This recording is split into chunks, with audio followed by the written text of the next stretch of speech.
கர்த்தருடைய பரிசுத்த நாமத்திற்கு மகிமுண்டாகட்டும். ஆண்டவராகிய இயேசு கிறிஸ்துவின் நாமத்தினாலே அன்பு கர்த்தருடைய பிள்ளைகளாகிய தங்கள் அனைவருக்கும் ஸ்வீட் ஊழியத்தின் சார்பாக வாழ்த்துக்களையும் ஸ்தோத்திரங்களையும் தெரிவித்துக் கொள்கின்றேன். ஏசாயா தீர்க்கதரிசியின் புத்தகம் 28ஆம் அதிகாரம் 26வது வசனம். ஏசாயா 28ஆம் அதிகாரம் வசனம் 26. அவனுடைய தேவன் அவனை நன்றாய் போதித்து அவனை உணர்த்துகிறார். அவனுடைய தேவன் அவனை நன்றாய் போதித்து அவனை உணர்த்துகிறார். கர்த்தருடைய பரிசுத்த நாமத்திற்கு மகிமை உண்டாகட்டும். என் அன்பு கடவுளுடைய பிள்ளைகளே, இந்த உலகத்தில் நாம் வாழும் பொழுது நமக்கு வழிகாட்டுதல், ஆலோசனை என்பது மிக மிக அவசியமாக இருக்கிறது. ஒருவேளை நாம் மெத்த படித்தவர்களாக இருக்கலாம், அநேக அனுபவங்களை பெற்றவர்களாக இருக்கலாம், அல்லது நாம் படிக்காதவர்களாக கூட எதுவுமே உலக ஞானமோ இந்த உலக வாழ்க்கையுடைய காரியங்கள் எதுவுமே தெரியாதவர்களாக கூட நாம் இருக்கலாம். எப்படிப்பட்டவர்களாக இருந்தாலும் நம்மோடு கூட இருந்து ஒரு ஆலோசனை சொல்லுவதற்கு, நமக்கு ஒரு வழி காட்டுவதற்கு ஒரு மனிதர்கள், அது உறவாக இருக்கலாம், நண்பர்களாக இருக்கலாம், ஒரு ஆசானாக இருக்கலாம், யாரோ ஒருவர் நமக்கு மிக மிக அவசியமாக இருக்கின்றது. அதை தான் தாவீது மிக அற்புதமாய் சொல்லுவார், கர்த்தர் என் மேய்ப்பராய் இருக்கிறார் என்று சொல்லி. இங்கே மேய்ப்பர் என்ற வார்த்தை, அதை தொடர்ந்து வருகிற வசனங்களை பார்த்த உடனே அவர் புல்லுள்ள இடங்களில் என்னை மேய்க்கிறார், அமர்ந்த தண்ணீர் கடத்தில் என்னை கொண்டு போய் விடுகிறார், இதெல்லாம் அதோடு அடங்கி விடுகிற ஒன்று அல்ல. அவர் மேய்க்கிறார் என்றால் அவர் என்னை வழி நடத்துகிறார். அவர் என்னை வழி நடத்துகிறார். நான் நடந்து செல்வதற்கு, என் வாழ்க்கையில் முன்னேறி செல்வதற்கு அவர்தான் எனக்கு வழிகாட்டியாக, அவர் என் பிறகாகவும் என் முன்னாகவும் இருந்து, இதோ இந்த பாதையில் நடந்து செல், அந்த பாதையை விட்டு விலகு என்று என்னை வழி காட்டினபடினால்தான் ஒரு ஆடு பின்னாக திரிந்து கொண்டிருந்த நான் இன்றைக்கு இவ்வளோ பெரிய அரியணையில் ராஜாவாக நான் வீற்றிருக்கின்றேன். ஆகையினால்தான் என்னால் சொல்ல முடிகிறது, கர்த்தர் என் மேய்ப்பராய் இருக்கிறார், நான் தாழ்ச்சி அடையேன் என்று சொல்லி. அன்பு கடவுளுடைய பிள்ளைகளே, இன்றைக்கும் இந்த பயங்கரமான இந்த உலகத்தில் நெருக்கடிகளும் பாடுகளும் பிரச்சனைகளும் போராட்டங்களும் நம்மை சூழ்ந்து கொண்டிருக்கும் பொழுது, சில நேரங்களில் நமக்கு என்ன செய்வதென்றே தெரியாமல் அப்படியே நம்முடைய மனதும் சிந்தைகளும் அப்படியே ஸ்தம்பித்து நிற்கின்ற ஒரு நிலையை நாம் பார்க்க முடியும். நமக்கு ஆலோசனை வராது, ஒரு தெளிவு வராது, இதை செய் என்று தூண்டுகின்ற அந்த உந்து சக்தி நமக்கு வராது. அப்படியே நாம் முடங்கி விடுவோம். கடவுளை தெரியாத அநேகர் இப்படிப்பட்ட நிலைக்கு தள்ளப்படுவதனால்தான் அவர்கள் வாழ்க்கை முடித்து கொள்ளுகிறார்கள்.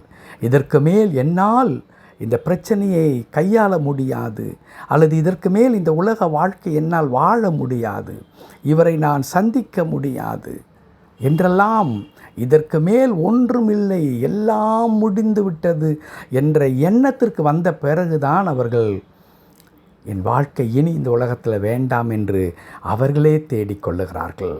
ஆனால் என் அன்பு கடவுளுடைய பிள்ளைகளே, நம்முடைய ஆண்டவர் எவ்வளோ அருமையான ஆண்டவர் தெரியுமா? அவரை குறித்து தான் இப்பொழுது நாம் வாசித்தோம். அவனுடைய தேவன், இந்த வார்த்தை, இந்த முதல் வார்த்தையை படிக்கும் பொழுதே எனக்கு எவ்வளோ பெரிய ஒரு மகிழ்ச்சி தெரியுமா? எனக்கென்று ஒரு தேவன் இருக்கிறார், எனக்கென்று ஒரு கடவுள் இருக்கிறார். It's my own god, he loves me, he cares for me. அவர் என்று சுக துக்கத்தில் அக்கறை நிறைந்த ஒரு கடவுள் எனக்கென்று இருக்கிறார்.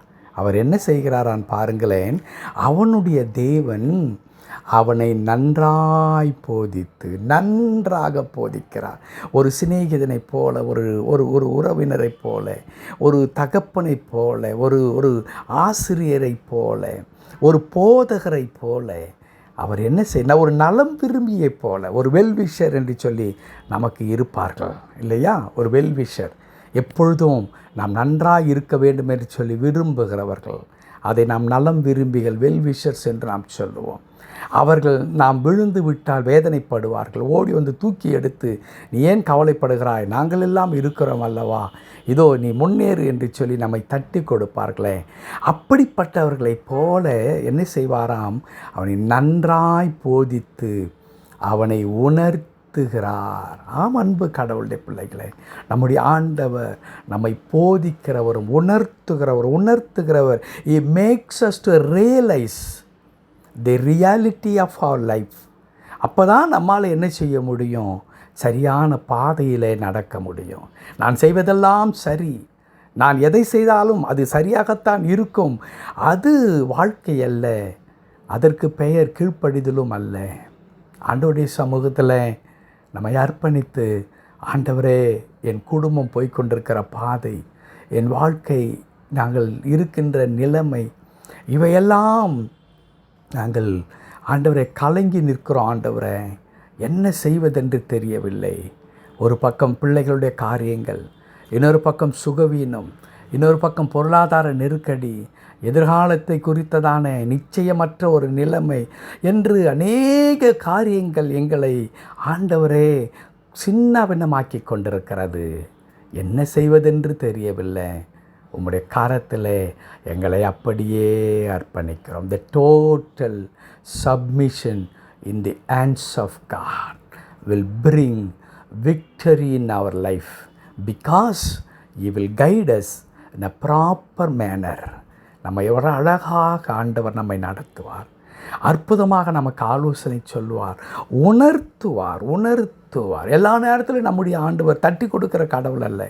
சில நேரத்தில் நம் பாதை விலகும் பொழுது இல்லை என்று நம்மை உணர்த்தி, அவர் செவையான பாதைக்கு, அவருக்கு விருப்பமான, சித்தமான, அல்லது அவர் நம்மை குறித்து தீர்மானித்திருக்கிற பாதைக்கு அவரை கொண்டு வருவார். அன்பு கடவுளுடைய பிள்ளைகளே, ஒரு அருமையான ஆண்டவர் நமக்கு இருக்கிறார். மறந்து விடாதீர்கள்.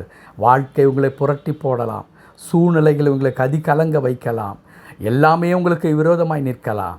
ஆனால் உங்கள் பின்னாடி ஒருத்தர் இருக்கிறார். அவர் யார் தெரியுமா? அவனுடைய தேவன். அவனை நன்றாய் போதித்து அவனை உணர்த்துவார், உங்களை உணர்த்துவார், உங்களுக்கு போதிப்பார். Only thing what we have to do is listen to the voice of God. ஆண்டவரே, சொல்லும் அடியேன் கேட்கிறேன். சாமுவேல் அந்த சின்னப்போ ஜெபம் பண்ணதை நம்ம பிள்ளைகளுக்கு சொல்லித் தருவோம். நம்முடைய பெற்றோர் நாம் குழந்தைகளாக இருக்கும்போது சொல்லி தந்தார்கள். ஆனால் இன்றைக்கு நாம் அப்படி செய்வதில்லை. But everyday we have to say that prayer. ஆண்டவரே, சொல்லும் அடியேன் கேட்கிறேன். அவர் சொல்லிக் கொடுப்பார். நம்முடைய வாழ்க்கை முழுவதும் வெற்றியாக இருக்கும். May God bless you all. Thank you very much.